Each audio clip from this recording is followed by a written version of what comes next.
Voices from the Mausoleum is brought to you by the You Run Podcast Network and yourunpodcast.com. Hey, what's up, everybody? Welcome back to Voices from the Mausoleum, and welcome to an episode of 5 Influential Horror, a horror series where I talk to other horror lovers, and we talk about the 5 most influential horror films and why they picked them. Today, I am joined by first-timer on the channel, which is Dice Rollen. How are you? Hello, bonjour, a pleasure. Yeah, excited to have you like face to face. I've seen you on Sledgehammer. I've watched your content. I've interacted in chat a few times on lives. Bless you. So, yeah, yeah. So cool to finally have you here. Yeah. I have a face, and it's real. Not just a ghost behind a machine, right? Yeah, that'd be interesting though. It probably exists. There's like a Buffy episode about it. I guess it's a demon. It's not really the same thing. Depends on who you talk to. Semantics. Yeah, semantics. Hey, demon. Hey, tell me how you identify. Demon, ghost, what? Yes. But yeah, so if you're not familiar with Dice is a horror YouTube content creator as well. It's gonna, I actually didn't know this until today, but I know that you do a lot of horror movie stuff, but I also found some of your Let's Plays today when I was going through and looking, because I'm familiar with the reviews. The first review I ever saw you do was, Nefarious. Oh, and I'm sorry. I know, no, but I have to say this. Well, I'll get there. So, but yeah, so you do a lot of horror movie reviews. They're listed, you know, you do, I mean, literally all types of horror. It doesn't seem like you stick to just like one subgenre. You cover all of them. And then obviously like you have some horror Let's Plays on the channel as well. And one of my things, actually, I think it was actually a really good thing that the first review I watched was Nefarious, because I thought the way that you handled the review was so informative. Like it came from a respectful place, but it was honest. And yeah. I think sometimes when you're not pleased with a film or you're not happy with it, or even if you hate it, it can be really hard to be informative because you're just angry about it.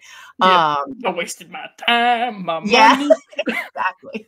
Yeah. The hell is this? Yes, exactly. But you handled it like you were, I don't know. I was very impressed with the way that you handled the review, given the fact that you were not just, you know, just over the moon with it. So that was kind of why I was like, oh, like, I like their reviews. These are perfect. Like I can get behind this kind of reviewing.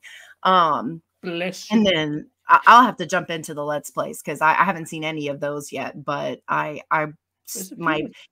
venture into YouTube was horror Let's Plays. So like as far as what I started ever watching on YouTube was horror Let's Plays. And so you too. Yep. Who was yours? Markiplier. Oh, same. Yeah. And Jacksepticeye, of course, but Markiplier was the first. I blame my brother. He regrets ever introducing me to Markiplier. Oh yeah. Whoops. Oh well. Yeah, I actually started right when the second FNAF game came out. Because he kind of, you know, obviously he blew up with the Five Nights at Freddy's games. And so that was like my introduction to him, to Let's Plays, to really like spending any time on YouTube, because I really didn't before. And so, yeah, Let's Plays, they just have like a special place in my heart. And I get excited when I see that other people do them. So that's exciting. Yeah. And Markiplier also introduced the whole concept of what a Let's Play was to me. I had no concept prior. I didn't know people did that. Yeah. No, me neither. What is this? What's going on? Why is he? Wait, okay, hold on. I'm putting it together. Yeah, exactly. People watch people play video games. That seems weird. And then like I got into it and I was like, it doesn't really seem that weird now. I kind of like it. It makes sense. It does make sense, especially because like I can watch most things, but some games I can't play because as far as I'm concerned, that's like me. And I can't separate the two things. And there are games I can watch, but I cannot play. And so it's nice to have that as an option. A nice little filter. Yes. It's a pretend, it's like almost like watching a movie, but usually with commentary. So yeah. Yeah. Yeah. So I've got your 5 movies up. I am always excited when this happens because for a while it didn't happen at all. 3 of your 5 have never been on the list before. And one of them was a first watch for me. Ooh. I had never seen it before. I don't normally, like, if it's something I'm not super familiar with, or I haven't seen, or maybe I haven't seen in a while, I don't always make a point to watch it because it's not super spoilery conversations. It's really just how it impacted you. But this one, I was like, I've seen this one around. I need to probably just watch it. And so it was a good motivation. So I'll tell you which one. Okay. It's a nice little guessing game. All right. Yeah.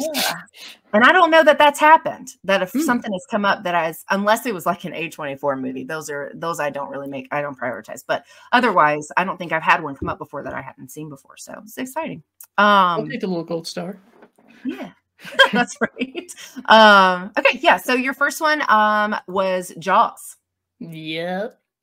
That one was quite influential. Oh, how do we phrase this? I'm sure that some people who are more familiar with me are kind of sick of me mentioning this, but there's a bit of a history behind it.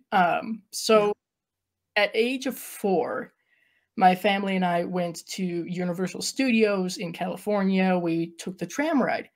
And of course, 4-year-old, I have like slim to no knowledge of horror in general.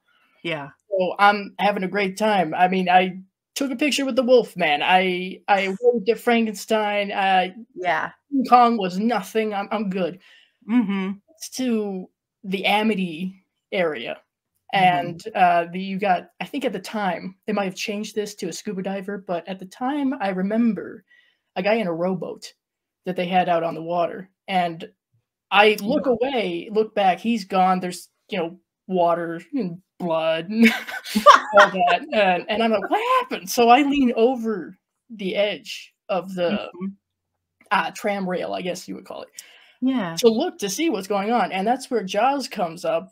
And I spend the rest of that ride underneath the seat, traumatized. We now have a phobia of deep, dark water and some great white sharks. So that's where that came from. So ever since then, it was even just a picture of a great white shark. It was like getting a jump scare for me. I get that. So that was great fun. It took me years, many, many, many years to watch Jaws for the first time. And even then, the pivotal jump scare that everybody remembers from that, it still got me. I knew it was coming, but it still got me. So I was in a landlocked state, and I was like, okay, watch the water real quick here. Let's. So very important, I guess, in my development. Yeah, so I have similar feelings about sharks. I'm absolutely petrified of water. For the longest time, even when I was like a teenager, I didn't even want to be in swimming pools at night because I was like, they could pop up. You never know. Like it's a subconscious thing. It's so scary, but it stemmed from seeing Jaws at a really young age. I saw it I don't remember exactly my age, but I know I was at least younger than 8 because when I was 8, we went to Universal in Orlando in Florida. And when I tell you, I didn't give a shit about anything else. I was like, I just wanted to do the Jaws ride. I drove my parents nuts the entire day. And then we finally got on it, and we were on a part of the boat where, like, me as like an 8-year-old, I couldn't see very much at all. And it was kind of disappointing, but I did get to see some of the cool stuff, but I was like really into it. Like I was really into like the fake video ads, when you're walking up and it's like, there's a shark and like all these things. And I was so into it. And then like people post like, cause it doesn't exist anymore. The Jaws ride isn't a thing anymore. And, it's so sad because Jaws was like my introduction to shark films, obviously. And it was, and it is the reason I'm petrified of sharks, like sharks irrationally afraid. Like I will not go in the ocean past my ankles, like irrational fear of sharks. Like and it stems from the movie. So I definitely get that. I think that's valid. There were a lot of, just like, with Psycho, people didn't want to take showers. Well, Jaws, you didn't want to go in the ocean. You only don't want to do that. And I actually think in more recent years, I've discovered that I have something of another phobia, and I forget the exact name of it. I think it's submechanophobia. which is essentially partially or completely submerged animatronics. So I'm sure that goes right back to Jaws. I wouldn't have even have thought that as like yeah. I didn't think there was a term for it, but I happened to stumble across it, and I'm like, well, there it is. Have you ever seen the it's absolutely it's so scary. There is this like weird cartoony shark that's in some really sharp teeth at the bottom of a with like a sharp face and like beady. So that I didn't see the first thing I ever saw of it was a video, and it's dive cam footage, and it like comes, and when I tell you I've full blown panic, I was like, they are not supposed to look like that. No. And that makes it worse somehow. The less realistic it looks, it's horrifying. Scarier. No, I might have seen it in the same way that you did, actually, like on my phone or something, just scrolling through, see that went, okay. No, thank you. New fear. Thank you. Yeah, no. I see shark stuff come up all the time because obviously, like nowadays, like when you watch one, then it's like that's all it shows you is like and there was like these girls were on like a boat. It was not very big, and it's like you can't see the fin of the shark, but you can see the water like rapidly moving from where it is coming like straight at them. And I was like, I would have literally died of a heart attack. Like there is nothing in this world that would have kept me alive. Like I would have panicked so hard. And then it goes by like literally like right next to them. And it was fucking massive. It was so big. And I was just like, why are you there? This was a mistake. And let me tell you why. Oh my God. Yeah, that's horrifying. I've had very few situations where I have been in truly deep water. I mean, the most typically is like a pool. Sure. Like maybe a public pool. Sure. At that. But once or twice, I have been in more of a natural water setting. The ocean was once, and it was ironically the same time where I went to Universal. Can't remember if it was before or after that experience. Might have been after. I don't know. Oh my God. Yeah, it's always in the back of my mind whenever that's happening. And like you said, the even shadowed portions of a pool, you got that little thing in the back of your head like, hey, remember Jaws? Could happen. Like some of the most vivid dreams I had as a child were about sharks. Like I don't remember many nightmares from my little kid days. I remember those. Like I could probably give you in detail at least 5 of them. Like they happened yesterday because they are so like I just trauma. So traumatized. Yeah. Same. Yeah. I'm sure the majority of I don't have nightmares often, but I'm sure a majority. I don't as much as an adult. I did a lot as a kid though, but I think it's because I was watching stuff like this and it just my brain just didn't know how to like cope. Yeah. So here's a dream for you. Oh, thanks. Yeah. This is what happens when you watch this stuff when you're really little and it scares you so bad that you can't get it out of your head. Yeah, no, I love that because a lot of people, when they talk about Jaws, it's strictly relation to seeing the film. I love that the ride was your first experience. I mean, sorry that it traumatized you, but it makes for a really good story. True. Yeah, no, I met Jaws, Bruce in person, and I got trauma. And I've never recovered. Yeah, never.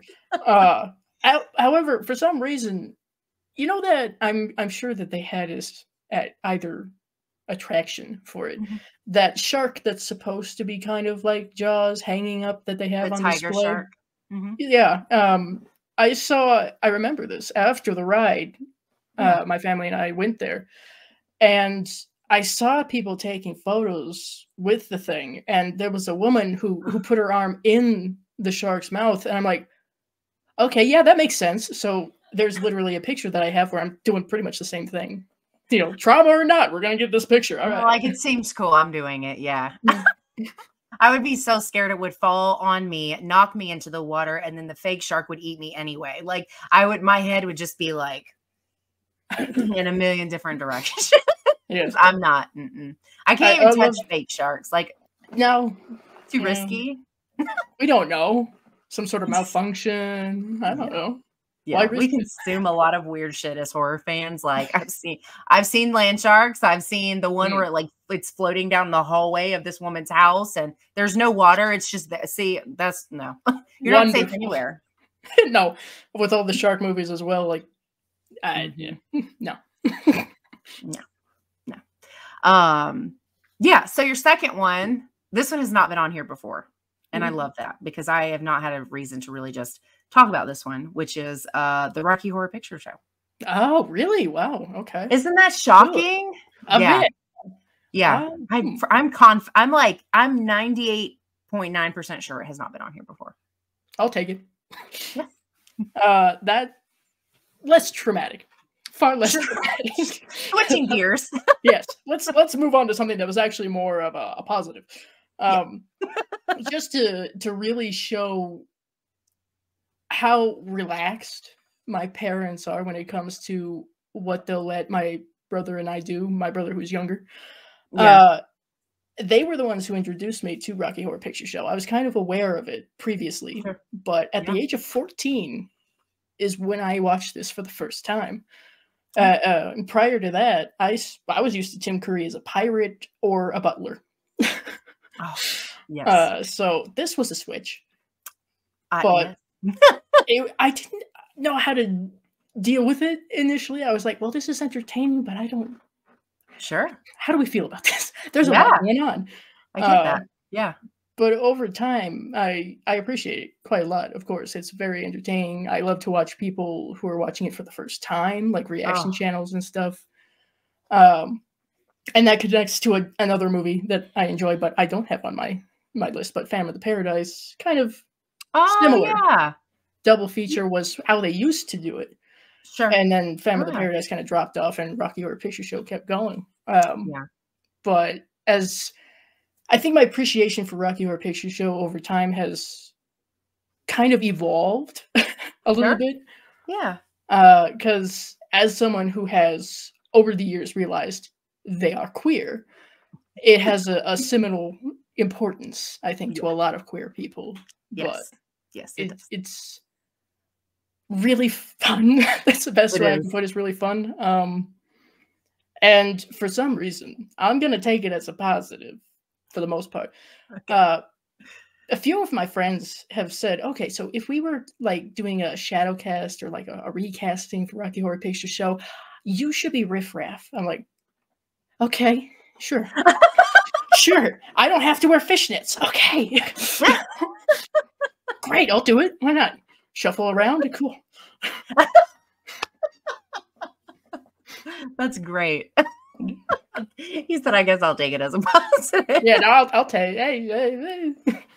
I mean, it's where can you go wrong with Mr. O'Brien, you know? Yeah, there's a isn't there's a sequel to this, right? It's called yeah. Oh shit, now I forget. Shock Treatment. Shock Treatment. Yeah. my co-host Steve is like always saying like it's so good, you got to watch it, and I will one day. I really will. But like I didn't actually know that because Rocky Horror Picture Show has like a cult following now. Yeah. I don't know. Based on the age I wasn't when this came out. I don't know what its reception was when it first came out, but I know that, you know, into the 90s, early 2000s is when people were like really discovering it, really connecting with it. And especially, like you said, people who were not sure about what direction their life was going to go or how they felt about other people or things or relationships. And watching something like this is a bit of a like culture shock. So like I grew up Southern Baptist. So like I wasn't allowed to be anything but like this very specific thing. And so when I started to consume media that had representation in it, one of the first things was Buffy. And then one of the second things was the Rocky Horror Picture Show, where it was kind of just this, like, it's like, okay, there's more to this whole picture of sexuality, of gender identity. Like there's more to that. Like, and I remember being overwhelmed by it. And then the same as like, as I got older, the respect and appreciation for it just kind of shifted gears.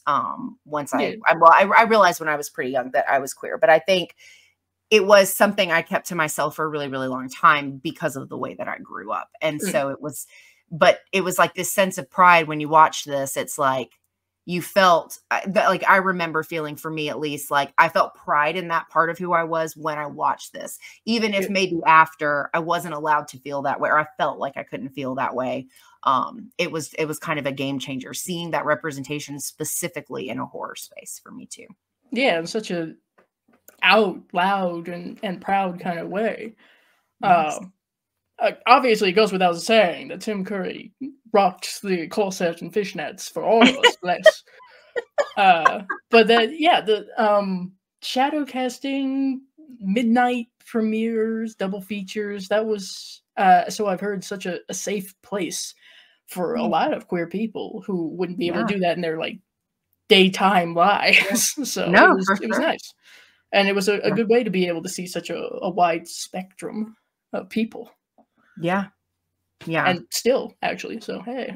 Yeah. No, I totally agree. I tried to show this to, I have a sister that is substantially younger than me. I will be 36 this year, and she is 22, maybe 23. So we've got a big age difference. But I showed this to her when she was like 14 or 15.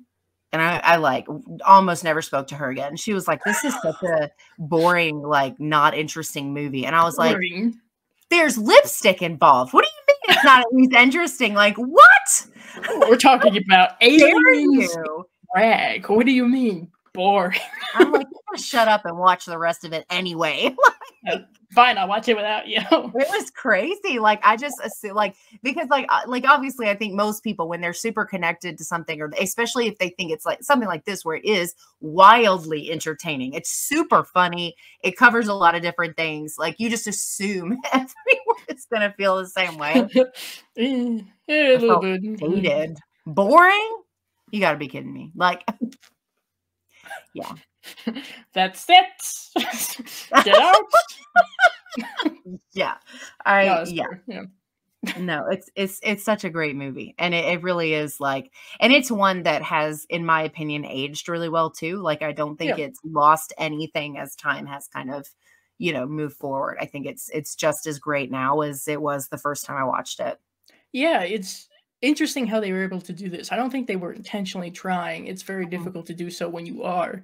But yeah, it is rather timeless. Somehow they managed to make it that way by taking it back almost. I think each character could almost be like from a different time. It's very interesting. Yeah, I hadn't really thought about it like that, but that's a good point. I mean, Brad and Janet remind me of like the 50s or something like that. So I can see that. Yeah, that's a good point. I hadn't thought about it like that. But yeah, it's definitely something that is, sometimes when we talk about films being that have aged well, or it's usually in reference to like the practical effects or, but like this is just in like a full wrap around. Everything about it has aged really well. Like it's still super relevant. Like it's still like when I watch it, I feel a lot of the same things that I did probably the very first time I watched it. Like it's done. It feels the same now that it did forever ago when I saw it for the first time. Yeah. So your third one was a first watch for me. Ooh. Now let's see. Yes. So that would be The Frighteners. That's what I thought. I'm not surprised. And I don't mean that in a bad way at all. No. I'm offended. I'm not. Go ahead. I'm just kidding. Oh, well, that's it. Last time I'll be here. Take off immediately. Get out. No, I'm not surprised because The Frighteners really does not come up too much. It's got it doesn't. Decent fan base, but it's not. It's just not something that I hear a lot of people go, yeah, my favorite movie is. So I gotta be, that one. But I think it's very nostalgic, perhaps, and I still have such an affection for it for a multitude of reasons. So the story behind that one. way before I started my channel, way before I was starting to get into horror movies at all, really. Looking back, I see these little moments where I'm like, and I didn't realize this till when? But Right. we Yeah. had cable. Yeah. This was not anywhere near the 90s, so nobody freak out. I did not see this for like a couple of decades, or a decade, I guess, technically, after it originally came out. But Yeah. I was searching because I discovered this feature. You can search for specific people, keywords, whatever, on the cable network. Oh, So yeah. I was looking for people. Not people. I was looking for people. Aren't we all? Like you do. As you do. Why not? I was looking for things that Michael J. Fox was involved in. Okay. Because he's been a favorite of mine for a very long time. Yeah. And that goes all the way back to like Back to the Future. But sure.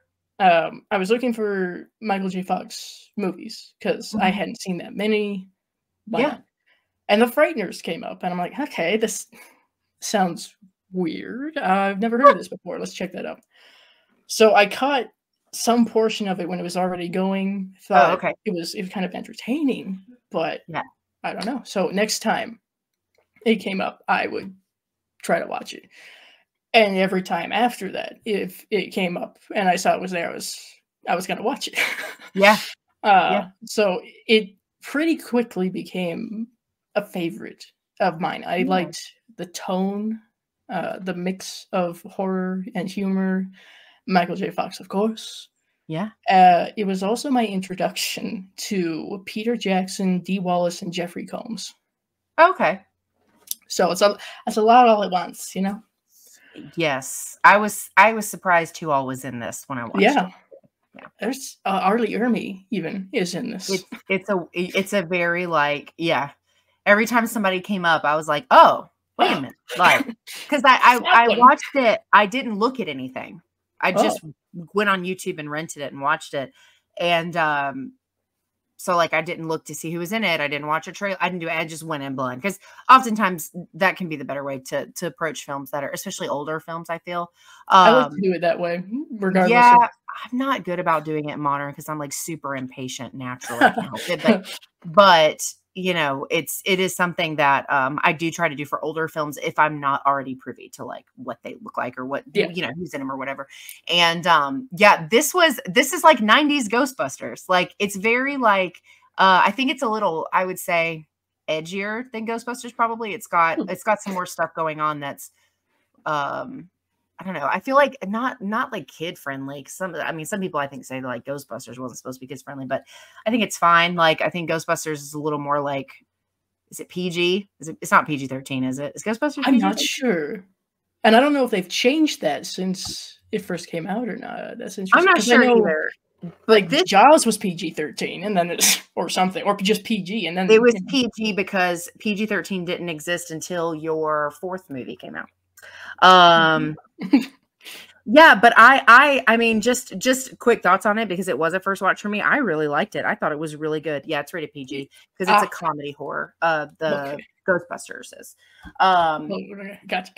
But no, I really liked this. I thought it was really fun. I mean, it's comedy horror can be very hit or miss for me specifically. I do pretend that too. Don't we all? You know, I do prefer like darker, more serious horror, but I had a lot of fun watching it. I mean, this is definitely one I would revisit. Yeah, it's got a lot of rewatchability, honestly, because I mean, first handful of times that I would watch it, I would pick up on something different, something new. Even now, I'm like, oh shit, I didn't notice that. Yeah. There's a lot going on. I know that some people seem to think that it's a PG film that's like too, how was it phrased? Not interesting enough for the adults, but too adult for the kids. I'm like, well, congratulations, it's not for kids. It's definitely not for kids. We've got two serial killers who are literally having sex with a dead body around in one of the flashbacks. This is not for kids. Yeah, I think the only thing that was not was less was or more for kid, like as far as like things that were bad in it, the language actually wasn't that bad, but No. everything else, like there's gore, there's there's a lot of other stuff going on. And it's but it's like its rating is definitely based off that stuff and not the language, because I think there's only like 4 cuss words in this. It's not. Yeah, They focus that on those other things and not the language, which is interesting actually, but maybe that was a 90s thing. I'm not sure. Maybe I know it was filmed in New Zealand, so I don't know if that has anything to do with it or not. But Oh, I don't know. Maybe. Because Peter Jackson, New Zealand. Hey. Oh, right. It's just something that I adore watching whenever I get the chance, rewatching, as it were.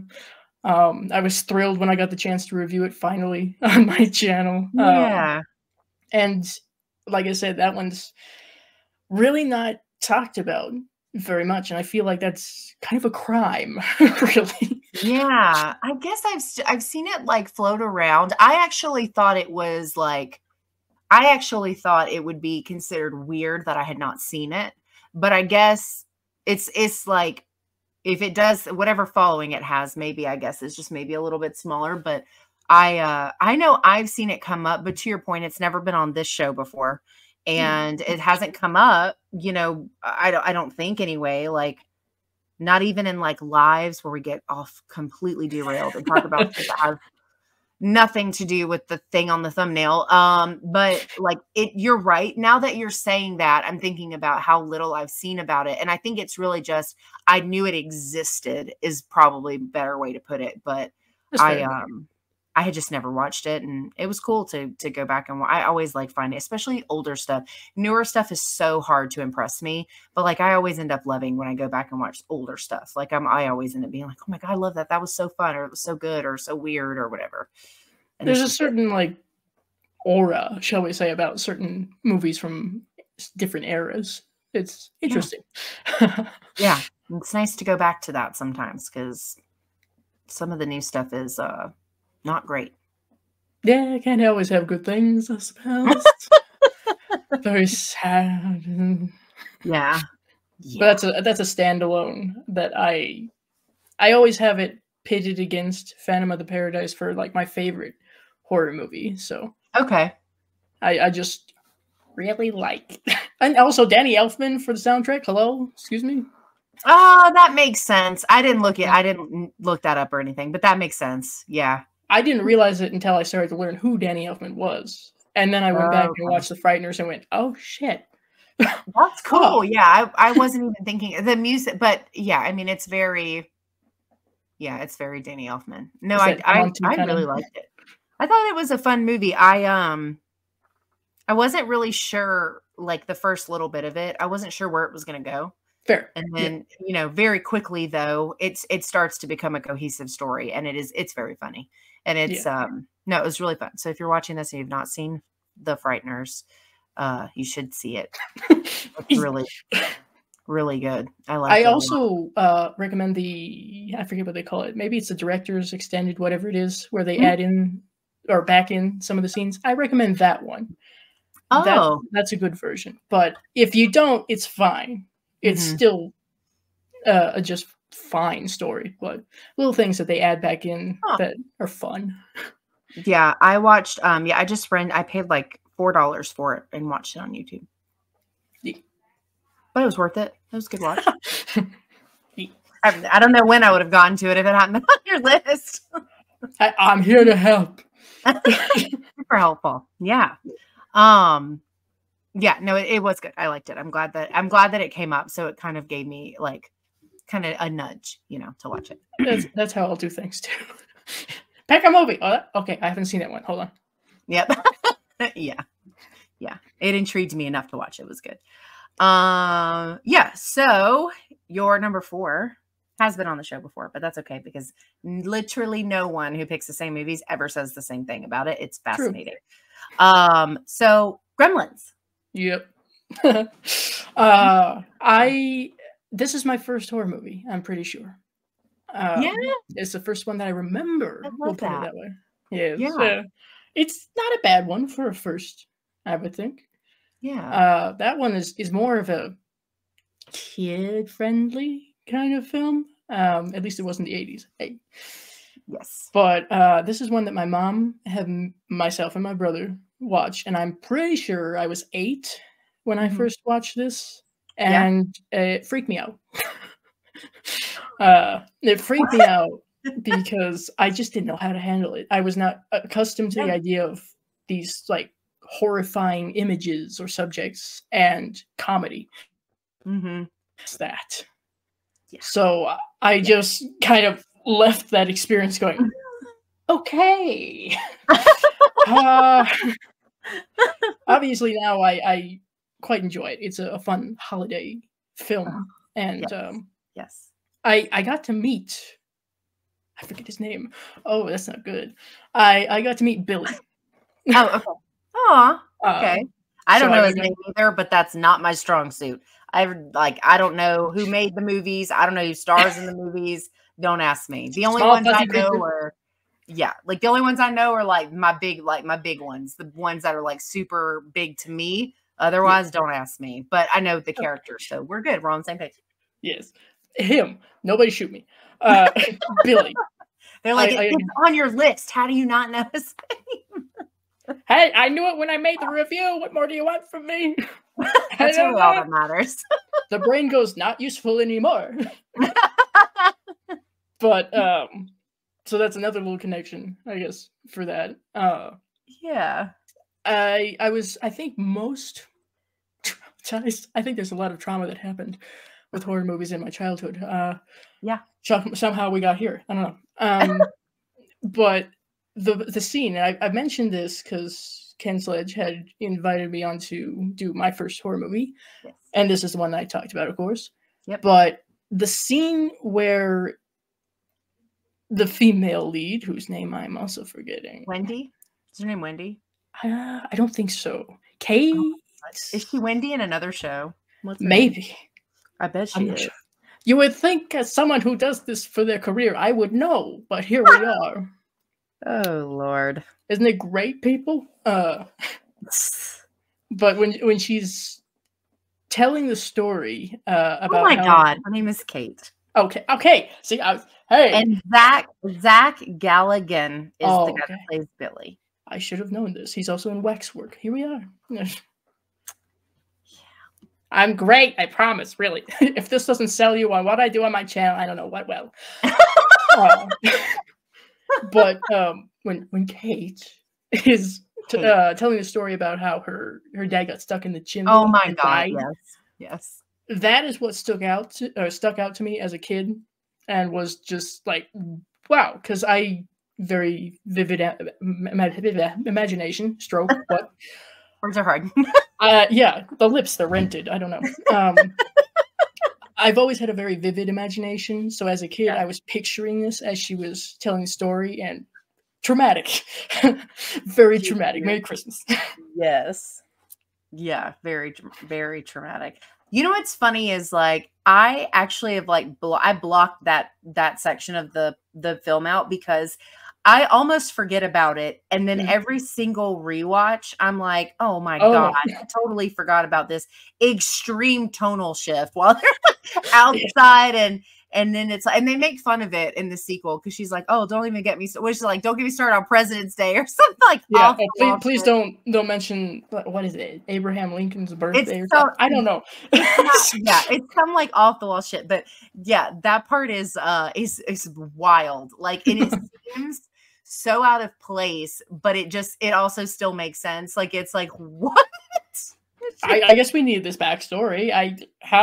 Okay. Poor Kate. Kate needs really what we need therapy. Yes. Yes. Yes. The sequel to Gremlins, therapy. Yeah, because I actually like I have a small child, and he's gotten into horror. He started with Jaws actually because I forgot how bad it was. Anyway, and he's fine. He'll be all right. Loves shark movies now though, like loves them, like doesn't care about the humans at all, does not care. Just about the sharks and them being able to eat people because that's the entertaining part. But like Gremlins is his shit. Like he loves Gremlins. And so I remember showing it to him for the first time, and him like he like absolutely loved it. He was not afraid of it. The first time he saw it was when he was 4. But like when that part came up, I got nervous about it because it had to do with like Santa, and so I like fast forwarded it. Just mute this for a while. I can handle shark trauma. I can't handle Santa trauma. So we have to draw the line. It's too early for this. Gonna have to draw the line somewhere. So yeah, but no, we were big Gremlins fans. I love the Gremlins movies. It's Christmas must watches every year. So both of them. Even though the second one doesn't take place on Christmas, it's like if you watch one, you gotta watch the other one. So fair, yeah. Sir Christopher Lee, hello. Oh my God. I'm convinced he was a vampire. Like, how does he look the same age-wise in something from like the 50s that he does inside? I've never understood. Like I don't think he ever aged. No, or at the very least, very slowly. God, so slowly. So Maybe if not a vampire, at least a werewolf. Like he's definitely got something going on, or had something going on in his blood. Because like he knew the secret. He looked the same in Gremlins that he looked when he played Saruman. Like he looked the same. Well, I guess that comes with just being a general badass. You know what? That's the magic in the blood, is the badassery. That makes sense. There you go. Yeah. The sheer will of it all. Yeah, Gremlins is cute. I'm glad I always like hearing people's stories about Gremlins and like their like attachment to it, especially when they watched it, because that affects the way you feel about it and like how you felt, as you got older watching it and stuff too. So that's cute. Yeah. I love that movie. I am very excited about the last one on your list. Like I've got crystal balls in. I'm legit. I'm ready. I am so excited to talk about this because this is not wondering. Yeah. I'm very like old monsters, like the OG monsters. I have a Wolfman, but he's taking a nap. He's laying down. I think Frankenstein is the one that's up, and then Wolfman is like knocked over. But anyway, but yes. So the last one on your list that we're talking about is the Wolfman. Yeah, the OG Wolfman. The original. Mm-hmm. Going back to kind of what I said earlier about, in retrospect, you notice certain signs of what you're going to be into later in life. This was okay. I will reserve my assumptions. You clarify. Double meaning, take it as you will. But nothing illegal, I swear. But I don't know why. I think it was just, there was a period of time, it was quite a long period, and I still really like werewolves, but I was like really into werewolves, so I would be checking out all the books in my library about them, reading through them, learning about the movies before I even saw them. I knew practically all about the like transformation scene for American Werewolf before I even saw it, so stuff like that. Yeah. But the Wolfman was one of the DVDs that I had rented from my library and watched on a very frequent basis. Kind of like you, I really do have a special place in my heart for the Universal monsters, all of them, because that was something I was very, very familiar with as a kid, because that's what you would see on Halloween every year. Yep. Is the old monsters. Yeah. But the Wolfman is the one that really grabbed my attention, and it quickly became like a comfort film for me. Yeah. I have memories of like when my parents were at work, I was the only one at home. Mm-hmm. Let's just make some mac and cheese and watch the Wolfman. I love that. Yeah. I also I really like the character of Larry Talbot. He's an extremely empathetic character, I feel like. Almost anyone can relate to him.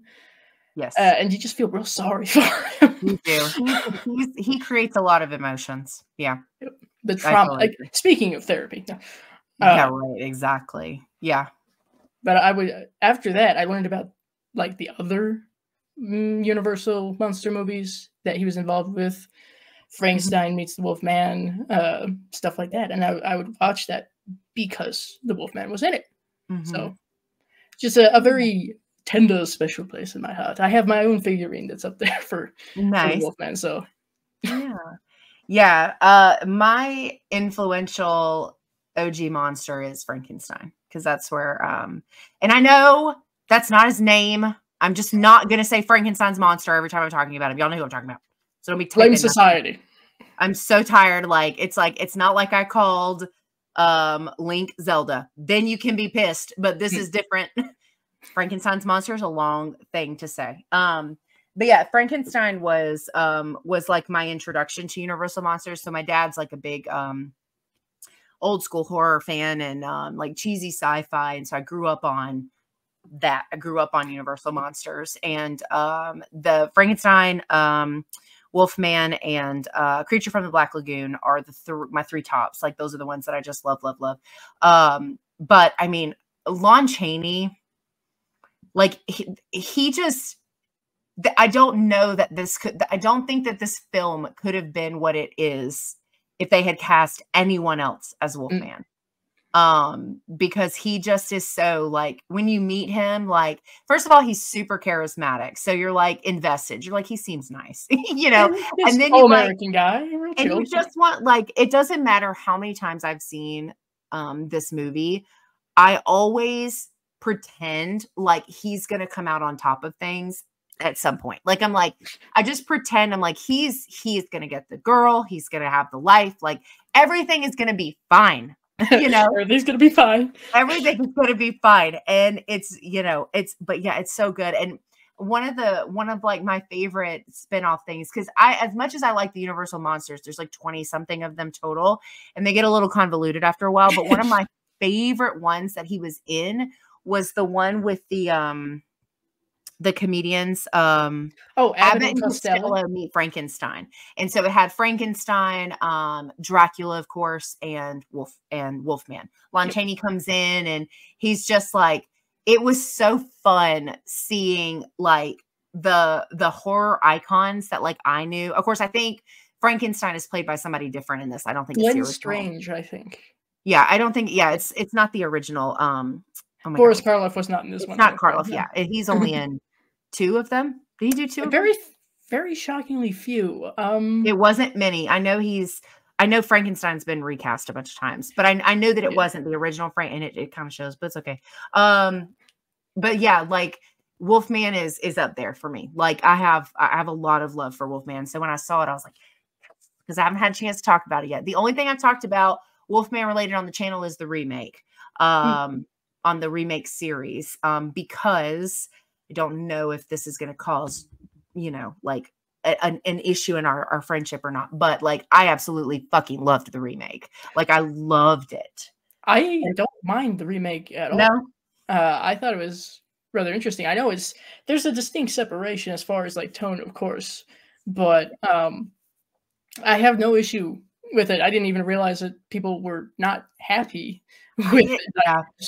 I have I talk about this all the time because it just baffles my mind. I posted a top 5 werewolf movie TikTok video, short, whatever, like 2 years ago. Okay. I still get comments on it. People are pissed about my werewolf choices. Like they are mad because an American Werewolf in London didn't make it. The nerve, you know? And so it's like, and so like there was like this one guy. I have like some people are like, I don't have time for trolls. I'm like, I got a little bit of time. It depends. So I got a little time to mess with you, my friend. It just depends on what you say or the day I'm having. But like this one guy straight up was like, you're wrong. Like this list is wrong. And I commented and I was like, you can have like whatever you want on your werewolf list, but this is my list, bro. Like you don't get to come over and be like, no, your list is wrong. But people have not been thrilled with me when I've said that. Oh no, we're drawing fire. But I love it. I think it's so good because I mean, it's definitely, you know, it's a different take on some of the characters, but I still think that it's such a respectful and loving homage to the original that it was hard for me not to just be like in love with it. Like I just thought it was so great. The Wolfman is just such a good movie. Yeah. If I had to pick, I guess between the two, like the original or the remake, I guess we're gonna get possibly another remake like this year or next year. Yeah, Ryan. Interestingly, oh my God, Gosling. That's the one is doing it. I thought so initially, but I think it's him. And then Del Toro is doing Frankenstein.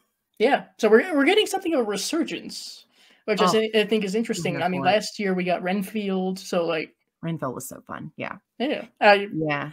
I'm here. We also got Voyage of the Demeter. That's true, and maybe kind of sort of, or not really in the category Lisa Frankenstein. Oh yeah, Lisa that's a Frankenstein-esque story. I love that. No, it's great. Yeah. I'm here for it. I think, first of all, I think if anybody should be doing a Frankenstein monster movie, it should be Del Toro. I think that's like, if anybody could do it right, I think it would be him. But I'm open to all of them. I think I would love for more people to go back and watch these, because a lot of people won't watch them because they're black and white. Yeah. Or, you know, it's like, yeah, but do you realize that like it's like the foundation of horror in so many ways? This is like where it started. It is. Like there was stuff before, like we have Vincent Price, like and he came later. Oh, he came later. He came later and he kind of like had this resurgence of horror, right? But like the foundation of horror is the monster movies. Like they really and they've influenced so many things since then. And it's just like, you can't ignore that. I know it's black and white, but damn, like watch it anyway. Give it a chance. Shit. Yeah. No, I don't hate the person. I hate the words. Whenever someone's like, I don't want to watch it, it's black and white. Come here a minute. I'm gonna teach you about history real quick. Come on. As someone in the later half of the millennial era, I had no trouble. Come here. I sat down and watched Nosferatu and the Cabinet of Dr. Caligari. Like, that's a good one too. Yes. We're here for the style. Yes, I don't care if I have to read. Come on. No, I agree on Guillermo del Toro. Is whenever I see his name attached to something, even if I'm not likely going to watch, I'm like, yes. Yeah. He's a fan of Phantom of the Paradise too, as a matter of fact. So he is. It's like double affection. Yeah, and one of his most influential like films that he saw. I know you want to jump up here so bad. My cat's like, can I come up? It's the perfect time for a lap. I know, it's like I need cuddles. But yeah, like so one of his most influential films that really, and it shows in his work, but that like really pushed him to become a filmmaker was going to see Creature from the Black Lagoon in theaters. Like it was life-changing for him. Like he talks about like when it's so beautiful listening to him talk about that experience and like looking at the creature beneath the surface of the water and like that scene, you know, the famous scene where she's like swimming and he's underneath and all these things. And fun fact about Creature from the Black Lagoon that I have to talk about every time it comes up. The makeup effects person was definitely a woman. So yes, she was the one who made the iconic look. Phenomenal. Yes. We talked about her in our Women in Horror Live that we did. And I was like, I didn't know that. And so I was like, I'm sorry. What? We have to go back. I'm like annoyed that I didn't know because I think there's a reason it's not common knowledge and I have a problem with that. But anyway, I digress. But yeah, but he loved Creature from Black. I mean, you see the influence, right? Because he did Shape of Water and he did Abe from Hellboy, and he's done a lot of aquatic stuff in general in his monsters things that he's done. And but like I trust him completely with anything monster related. So I'll be excited to see what he comes up with for Frankenstein. Absolutely. I mean, the man, I've seen pictures of his house and I'm like, yeah. I want to go. Can I just visit for a bit? I'll bring food. I swear. Can I, please? I won't even like break anything. I promise. I won't touch you. I'll just look. I'm so trustworthy. I'm just going to take a lot of pictures and cry. Probably. I'll probably cry. Like that will be downright annoying by talking to you, but that's it. I swear. That's it. I won't break anything, and and I won't overstay my welcome. I don't think so. It'd be fine. I mean, he's just in general. He seems like a very, very sweet guy. Someone who is more than willing to be like, "Oh yeah, you want to talk about that? Okay, come on." Yeah. And recently, I think if I'm remembering correctly, which is 50-50, there was a statue, this like life-size, screen-accurate statue of the Phantom from Phantom of the Paradise, and I saw it up for sale. I'm like, there's no way I can. There's no way. Otherwise I would, but there's no way I can. And not too long after I hear Guillermo del Toro has added this to his collection, I'm like, that feels right. Yeah. You're like, I can accept that. I'm happy about that. Okay. If anybody should have it, it's him. Yeah, it's part of his collection now. Oh my gosh. Yeah, his house and stuff is so cool. Some of his monster designs are just wild. I don't know if like there hasn't been any mention of Doug Jones being involved in the Frankenstein project, probably because he's too thin to be Frankenstein. But like he does so many monster things with him that I was like, he's got to be in there somewhere. Yeah, I hope he's like involved somewhere. He doesn't normally just play like normal. I think the most normal he's ever looked was in Legion when he played the Ice Cream Man. But usually it's a lot of stuff going on. And so I love him. I love Doug Jones like so much. My top, like most would be like the best of the best I could ever get interview wise would be to be able to talk to Doug Jones. I would just lose my mind. I think that would be a lot of fun because likewise, he seems like a very chill guy. He's so funny. I love listening to I swear I'm almost done with this tangent. I love listening to him talk about working with Bette Midler and Hocus Pocus. Yeah. Because she was unbearable. But he's so comical when he talks about what a bitch she wants to work with. And it's hilarious. Every time he gets every time it comes up in an interview, I just like die. I'm laughing so hard because I'm like, yeah, I guess I could probably see that. I guess that makes sense. But he's so like nice but honest about it too, and it just always makes me laugh because he laughs about it. He thinks it's funny. He's just like not fazed by it, but he's like, yeah, it's not fun. Like she's difficult to work with, but I'm gonna laugh about it. It's fine, you know. Hey, you brought some childhoods to life. You got paid. Why not? Hey. Yeah, what is there to be too mad about, right? Yeah. But anyway, back to Wolfman. Wolfman's great. I love it. Yes. That's the show. That's it. I don't know. That's what happens. That's why, like, when we're talking about doing lies, I'm like, we don't need a theme, right? Like, we just start talking, and then it'll be 2 hours. And we're off. No, that's what I'm accustomed to. It's fun. I'm always trying to check myself, like, okay, are we too far away? Or I know. Have we gone too far? I used to be so hard on myself about that. Like, if you go and watch like videos from like the first year that I made content, it is not like it is now. Like, it is so drastic. And there's like obvious cuts in the video from where I like cut out a bunch of tangents, and I'm like, they're going in. I'm like, I don't care. It's part of my charm. It's part of the show. It's just part of who I am. It's part of being a horror fan. Like, we leaving it in. It's the experience. If you want something that's really professional, good luck. Yeah, not here. I mean, there's podcasts galore where, as someone who's getting more used to listening to other people's podcasts, that's normal. I mean, yeah, people will steer it back around to whatever the subject might be, but it's all about expanding, talking about it. If you have just a direct response, what's the fun? Yeah. I'm here for the conversations. Yeah. It's fine if it goes offline. In fact, when it doesn't, I just assume that whoever I'm talking to hates me. We're dealing with someone a little cold over here. Yeah, if it stays on topic and it's very like yes, no things, I'm like, all right. Well, I guess I gotta go. Sorry for wasting your time. Yeah. So 3 of your 5 had not been on here before, and one of them was a first watch. Hey. So really, really worked out great list wise. Not that it really matters because it doesn't matter if it's been on here before, but it is cool when it's not, because some of the ones that end up coming up that have not been like I would say, I'm surprised Rocky Horror. I'm surprised. I don't think any Universal monsters have come up except for mine. Mine has Frankenstein on it, but I think otherwise, I don't think any of them have come up, and that baffles me. That's weird. Interesting. Well, I brought the Wolfman, so I'm happy with that. Yeah, you're allowed back. Okay, good. We have notoriety. We're good. That's right. Cool. Well, I think that's going to wrap up this episode of Influential Horror. Once again, I'm going to put all of Dice's information in the description for this episode, so you can go follow, like, and subscribe to their channel. And that's all I have for this one. So hope you guys have a good rest of your week. Enjoy your weekend coming up, and we will see you in the next one.